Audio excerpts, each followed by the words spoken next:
Welcome to the show, where truth takes the mic, where the world spins fast, but we hold it tight.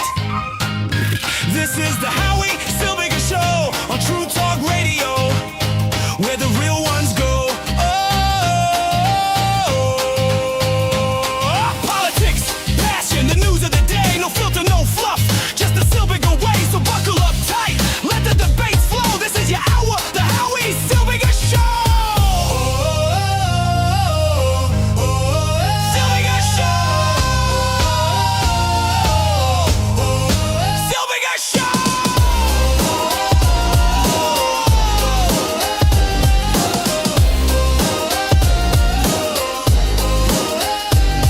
Politics, passion, the news of the day, no filter, no fluff, just the Silbiger way, so buckle up tight, let the debates flow. This is your hour, the Howie Silbiger Show. We have to understand. We just have to understand that burning down a kosher restaurant in Montreal, that attacking a Hasidic man as he walks on the streets of Outremont, that's just an expression, a political expression. We have to understand that people have the right to political expressions. They have the right to express themselves, to express their frustration against the state of Israel and the ongoing genocide in Gaza. They have the right to do that. You have to understand. That's what they tell me. That's what they say, that I have to understand. I don't. I don't understand.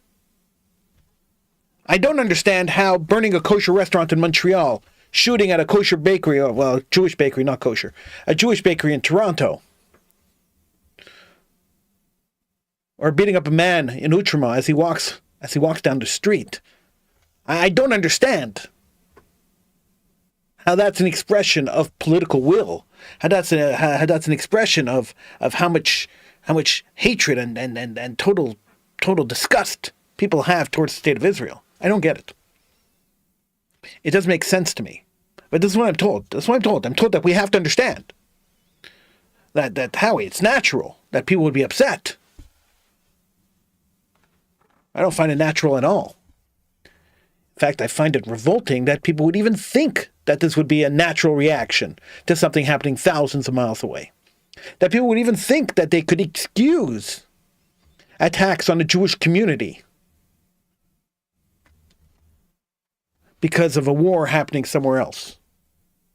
That somehow Montreal's Jewish community or Toronto's Jewish community is responsible for the decisions made by the government of an independent country in the Middle East. It seems revolting to me that anybody could stand up and defend this. Yet they do. Yet they are. It's amazing. It's just mind-boggling to me. I just get flabbergasted when I hear about these things. And when I hear people talking and people tell me, Howie, you're going to do a show, right? Yeah, you're going to do a show and you're going to say that this is legitimate, right? That people have the right to protest. Well, let me be clear on what I think so that there's no misinterpretation. Let me be extremely clear. People have the right to protest anything they want. Get into the street, protest all you want. I have no issue with that.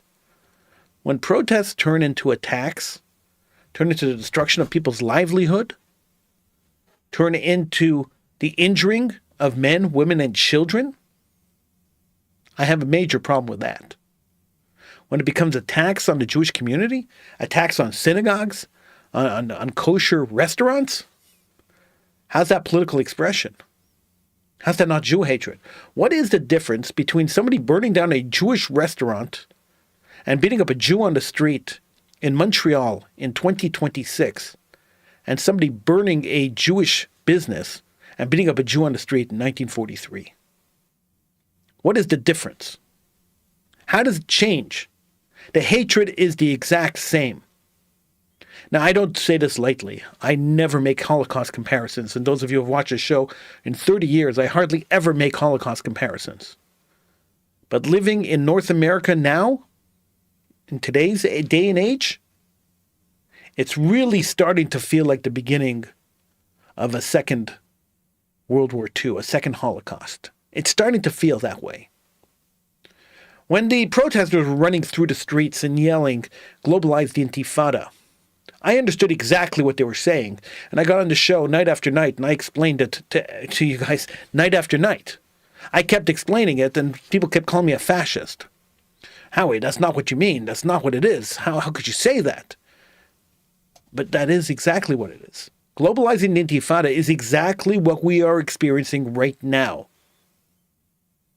It was the same chant, different words, but the same chant, the same meaning as Hitler had when he got up and the beer pushed and he said, we have to take care of these vermin.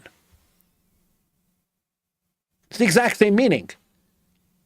When we understand words, when people understand words, when you know history and when you understand what people are saying and you believe them, then this should be of no surprise to anybody. We shouldn't be surprised that Jews are being attacked in the street. We shouldn't be surprised that kosher restaurants are being burned down. We shouldn't be surprised that synagogues are getting their windows broken. There's a man in Saratoga, Florida, who admitted he was arrested. He threw bricks through a window of a Chabad in Saratoga. And when they arrested him, he said, hey, listen, I was watching some stuff on YouTube and you know, I had to go out and beat up Jews. I had to go up and do something to Jews. So I couldn't find a Jew to beat up. I threw a rock through a window of a synagogue.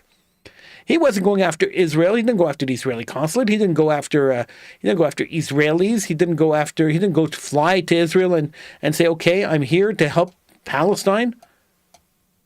He threw a rock through a synagogue window. Now, what synagogues have to do with Israel? What synagogues have to do with anything? I don't know. But they're Jewish, and Israel's a Jewish state. So therefore, if the synagogue is Jewish and Israel's a Jewish state, the synagogue's a legitimate target, right? That's the mentality. And that's what globalized intifada means. It means attack Jews indiscriminately on the streets wherever they are. Kill them, murder them, maim them, wherever they are. Because that's what the intifada was. You couldn't walk anywhere in Israel without being the risk of being attacked. That's what the Intifada was. So we're living in a time where the command has gone out to Jew haters that beating up Jews is legitimate, that blowing up Jewish businesses is legitimate, that attacking synagogues is legitimate. We're at a point in history where we are seeing a repeat of history, and our history always repeats itself. It works in cycles. We know this, and this is something that's not a new theory. History works in cycles, and the reason we learn history is to learn the cycles of what happened. And now the cycle we are seeing right now is pre-World War II. This is what we're seeing with Jews. Now, how do we know this is true? Well, take a look around. Take a look at Noam restaurant that was burned to the ground. Now, if you watch the surveillance video, it wasn't just a Molotov cocktail thrown into the place. The place was doused with some kind of liquid and then lit on fire. It was an intentional burning down of the restaurant. Now, of course, people are going to say to me, Howie, you're jumping to conclusions. You don't know what the motives of the people who burned down the restaurant were. Give me a break. Could I guess? Could I guess what the motives were? And could I guess that the guy who burned down the restaurant probably wasn't Irish? I can make these guesses. I can make these educated guesses. When they say Israel, when the protesters say Israel, they mean Jew. They mean Jew. This week alone, and I'm just going to, if you go to MontrealJewishNews.com, you'll see we posted an article, was it today or yesterday? We posted an article which listed all the attacks on the Jewish community around the world this past week. And I'm just going to pull it up here because I just want to share it with you. All right, so here we are. In Montreal, Noam restaurant was destroyed by a deliberately set fire. A visibly Jewish man was assaulted in Outremont. A Jewish family at Las Fontaine Park was told that Jews weren't allowed there. At Saputo Stadium, an Israeli soccer player was met with chants of death to Israel and had objects thrown at him. In Crete, Israeli tourists were chased back to their hotel by a mob. Bottles were thrown, one person was struck, and the attackers reportedly searched the hotel for Israelis and Jews. That happened this week. last week, just at the end of last week, a bakery in Toronto was shot at, and another one had, and well, its sister bakery, same owner, different bakery, had its windows broken, and Torah scrolls were stolen from a synagogue in France. It has become quite acceptable to attack Jews and to attack Jewish people, as long as you yell Free Palestine first. If you yell Free Palestine first, then any attack on the Jewish people is justified. And so the Jew haters have learned this. They've learned that you get up and you can yell, "Gaz the Jews" on the street, and the police aren't stopping you and the government isn't saying anything. You could yell "Globalize the Intifada," which literally means kill Jews wherever they are. You could do that. You could yell that, and nobody's stopping you. So if you're doing that and nobody's stopping you, then what's the next step? Next step is to see how far you could go. If you're a Jew hater, that's the next step, right? To see how far you could go. So we could stand in the street. That's the litmus test. Stand in the street, yell "Kill the Jew." Nobody says a word. You could attack a couple of Jews in a park. You could tell families to get lost and they're not welcome in parks. You could try doing that, and that's fine too. That's fine too. But at the end of the day, you've just sent a message. The government, the police, everybody sent a message to the Jew hater that the next step is to attack. And so we're at the stage now where they're pushing the limit. Okay, fine. We were able to yell "Kill the Jew." We were able to attack the Jew. Nothing really happened to us. We were able to storm synagogues. We were able to protest in front of synagogues. We were able to break synagogue windows. Nothing happened to us. Let's try something else. Now let's burn down a kosher restaurant to see what happens. Now let's attack Jews on the street in broad daylight to see what happens. And when nothing happens there, they'll move on to the next step. And the next step, unfortunately, is somebody's going to die. Right now, they're attacking empty buildings. Next step, they're going to attack buildings filled with people. And I don't mean to give ideas to terrorists. That's not really what my intention here is.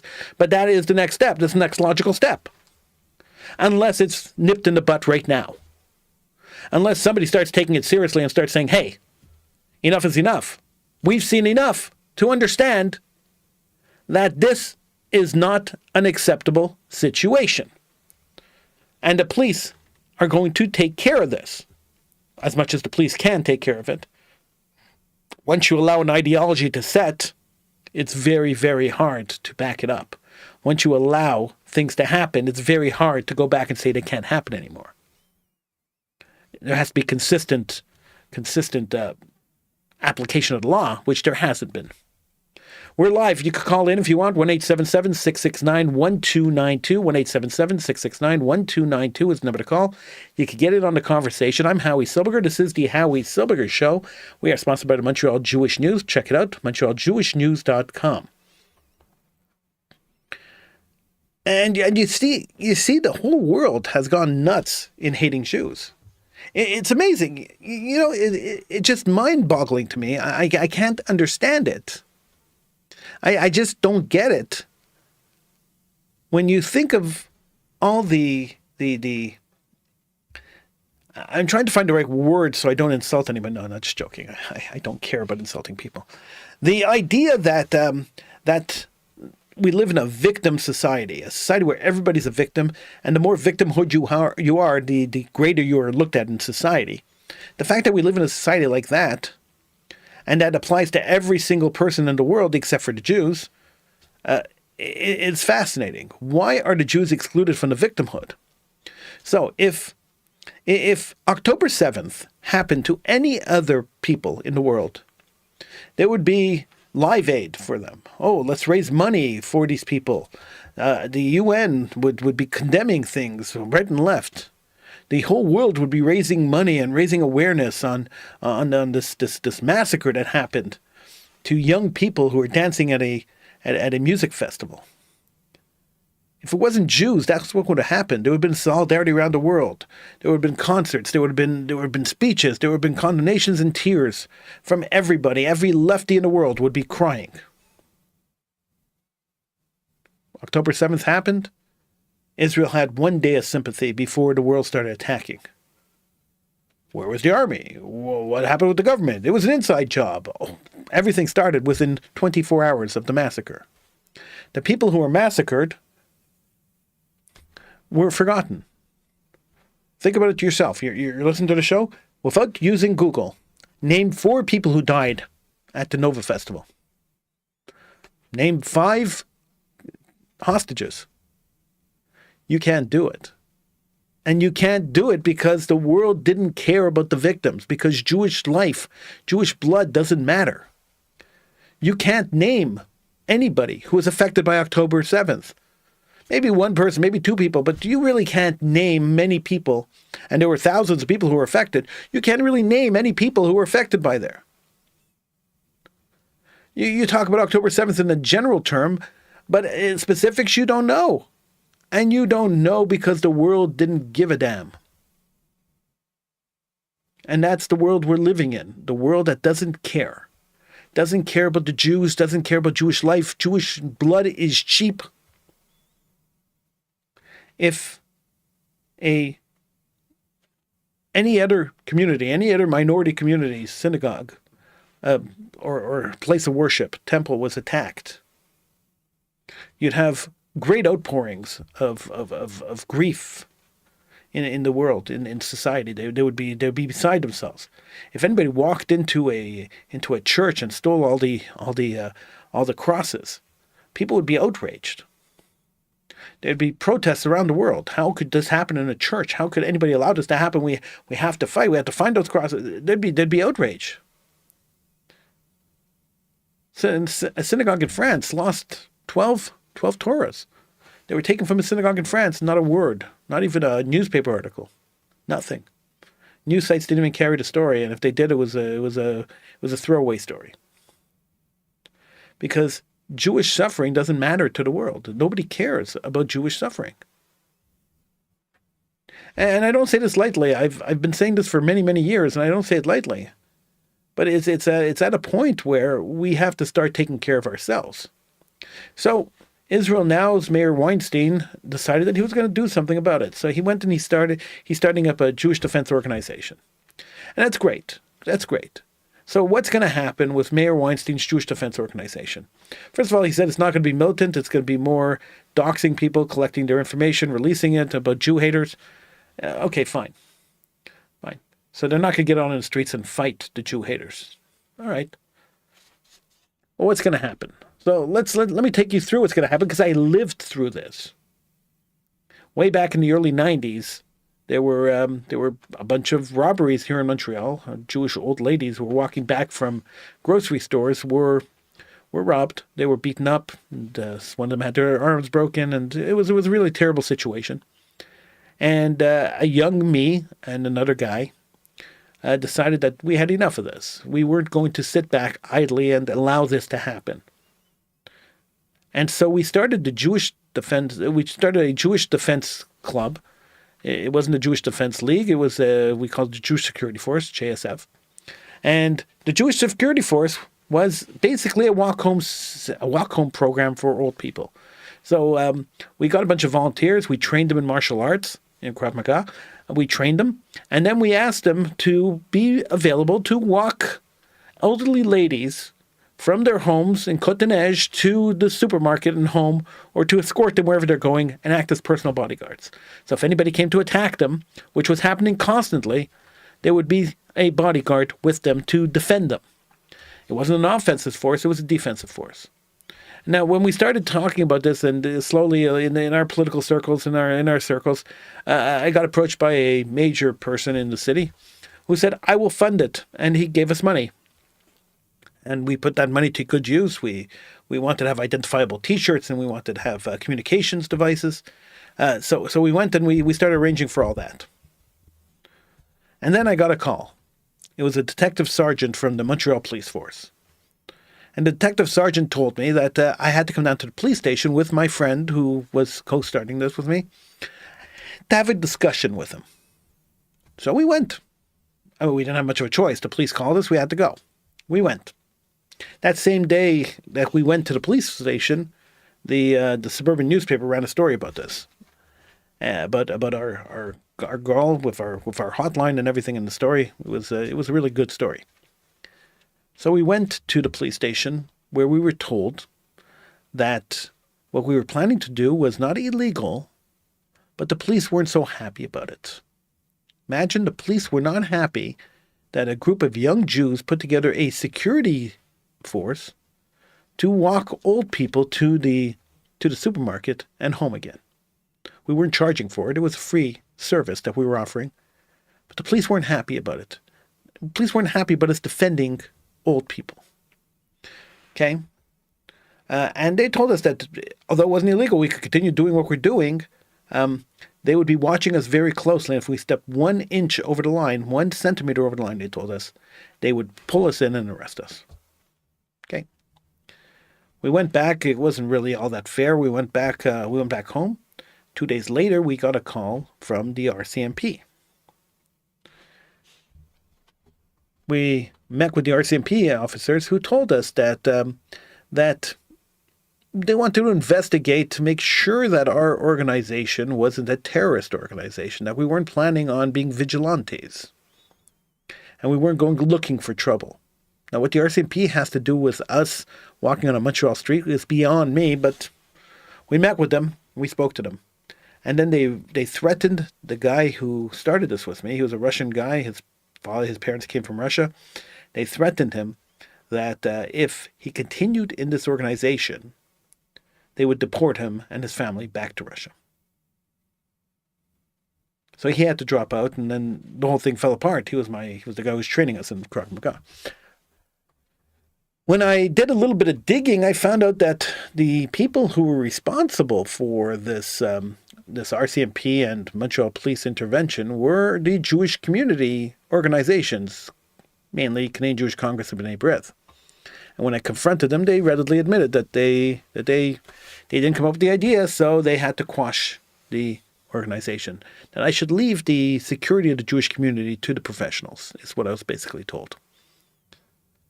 So this is what's going to happen with Mayor Weinstein. I've lived through it. I've seen it. And I see this happening again. He's going to start it up. They're going to point to his JDL background and call him a terrorist. They're going to say it's a radical organization, even though he's doing nothing radical. And they're going to try to shut him down. Now, I know Mayor, he's not going to step back. He's not going to back down. But this is what's going to happen, and they are going to badmouth him to the community and try to discredit him as much as possible.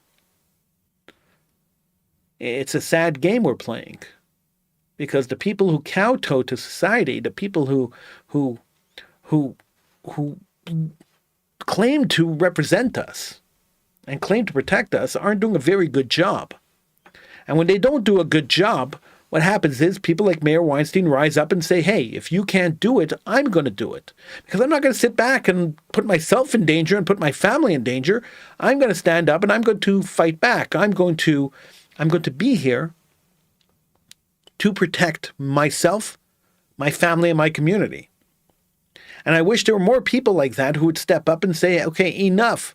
We are tired of our restaurants being burned down. We are tired of people being beaten up in the street. We are tired of all this. We are tired of politicians condemning it with their hearts and souls.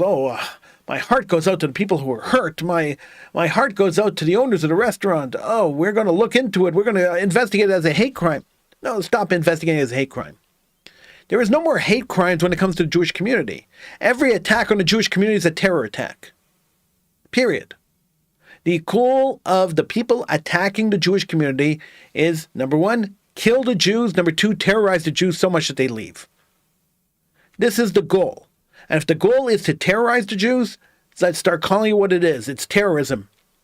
When you go and blow up a restaurant, it's terrorism. When you beat up a Jew on the street, it's terrorism. Any attack on the Jewish community is terrorism. It's not a hate crime. The goal is not, because I hate Jews, I'm going to go beat them up. The goal is to terrorize Jews.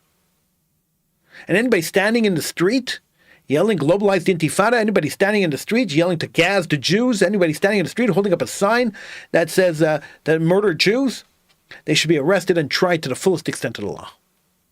You want to send a message that anti-Judaism is not acceptable in Canada? That's how you do it. Don't get up on a podium and say, oh, we feel so bad that this is happening and we'll put a task force together. No, that doesn't work. And it's proven not to work.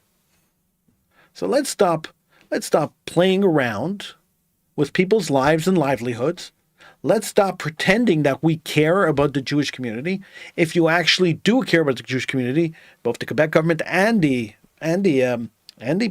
federal government, if you both care about the Jewish community, it's time to start taking action. Now, the second aspect of this whole thing that nobody seems to be talking about, and I don't understand why, is the secularism laws that passed in Quebec. So the attacks in Quebec in particular, I think, stem a little bit from the general Jew hatred idea that's been passed around for years now, since October 7th for sure. But I think it also has to do with the Quebec government condemning religious people. And then suddenly religious people are suspects. Religious people shouldn't be here. Religious people are scary. And that's part of the aspect of what's happening in Quebec too. And of course, there's always the social media idiots like Tucker Carlson and Candace Owens that are peddling blood libels every single day that people believe for some reason. It's mind blowing. And the only people standing up for the Jews, by the way, are people who consider radical like me and Mayor Weinstein, people that the mainstream considers radical for some reason, because we're pro-Jewish. I tell you, I had a mainstream billionaire one day come up to me in a restaurant, and he told me that I'm a dinosaur, and my kind of Judaism's a dinosaur, and I should just give up on my Judaism and join the rest of them. I should drink the Kool-Aid, is basically what he told me. He said to me that I am an enemy to the Jewish people because I support and I promote Judaism. And those are the people who are running the mainstream Jewish organizations. These are the people who have the money, and so they're the leadership in the mainstream Jewish organizations. They're the darlings of the community. And they tell me that I'm the problem. Really. Well, I wish there were more people who were problems like me. That's the honest truth. Unfortunately, in the Jewish community, we don't have very many people who are standing up at all. In fact, there are very few people standing up for Israel. Most people are hiding under a rock because they're afraid of being condemned. They're afraid of being yelled at. They're afraid of whatever. Because Israel's now the enemy to the world. But one man decided to stand up, but he wasn't even Jewish. Boy George, oddly enough, Boy George, the cross-dressing 80s pop star, stood up and he decided that enough is enough, that he was not going to deal with this anymore. And he released a song that he wrote called We Will Dance Again. Now, the song We Will Dance Again, he talks about young people murdered at the Nova Music Festival.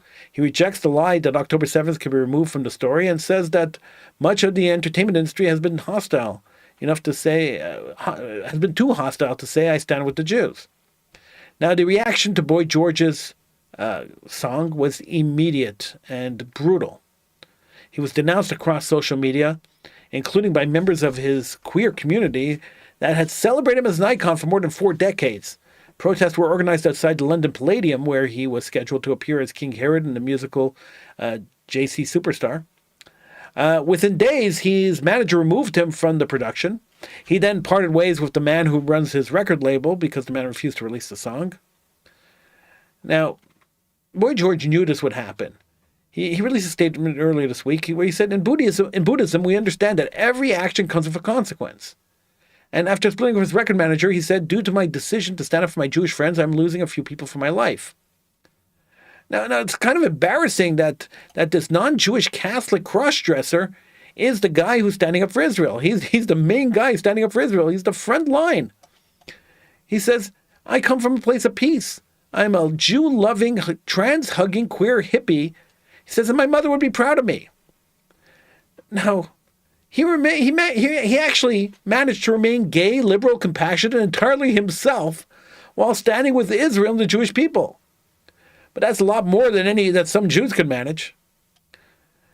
There are Jews who cannot speak about Israel without first apologizing for it. They can't mention October 7th without immediately adding a but. They rush to condemn Israel before anyone has even asked a question. They announce that they are ashamed, horrified, and deeply troubled, hoping that everyone around them understands that they are not like the other Jews.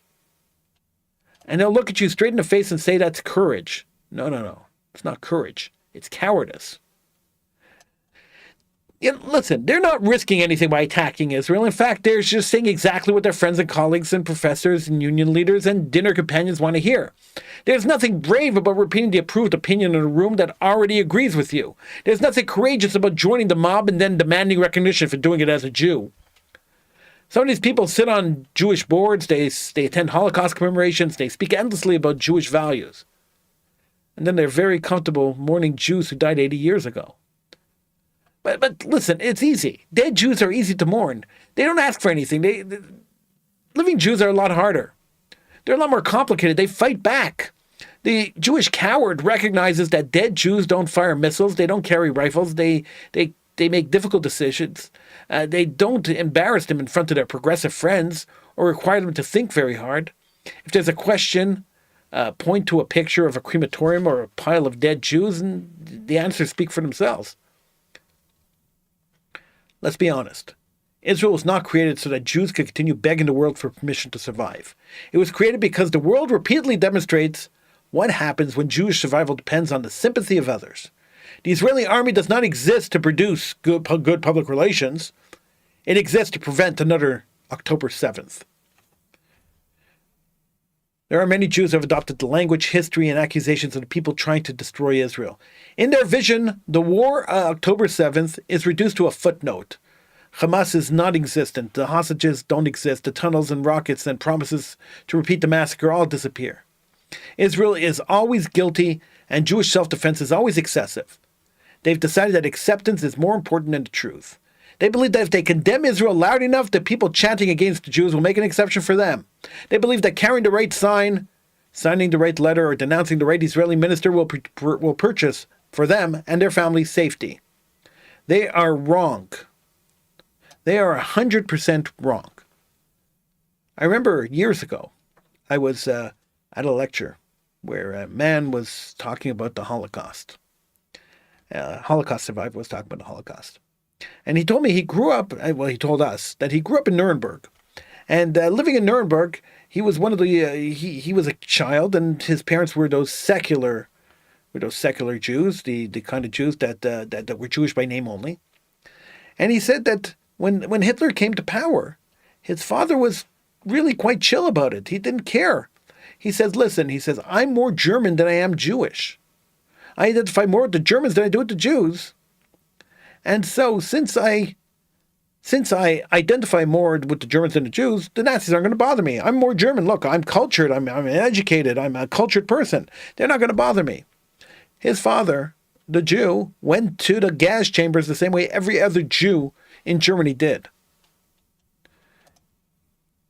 They don't care. Jew haters don't make a differentiation. If you're a good Jew, a bad Jew, a practicing Jew, a non-practicing Jew, if you love Gaza, if you hate Gaza, if you love Israel, if you hate Israel, they don't give a damn. All they care about is the fact that you're Jewish. That's the only thing that matters. And since that's the only thing that matters, then we have to start acting like Jews, and we have to start protecting ourselves as Jews. Because if we don't, then unfortunately, we're going to see history repeat itself. We're already starting to see it. We could stop it now, but we have to take action. We have to do something. Look, the honest truth is, the cowardly Jew will continue to be welcomed into the right rooms. They'll be praised for their compassion. They will tell themselves that their silence is sophistication and their surrender is morality. But the reality of the situation is they sacrificed their own people on the altar of conformity and acceptance. They had chosen approval of those who despise them over the safety of those who share their own blood. That's not compassion, and don't fool yourself to think it is. That's cowardice. I'm Howie Silbiger. This is the Howie Silbiger Show right here on True Talk Radio. So happy that you joined me. I will see you again next show. Have a good one.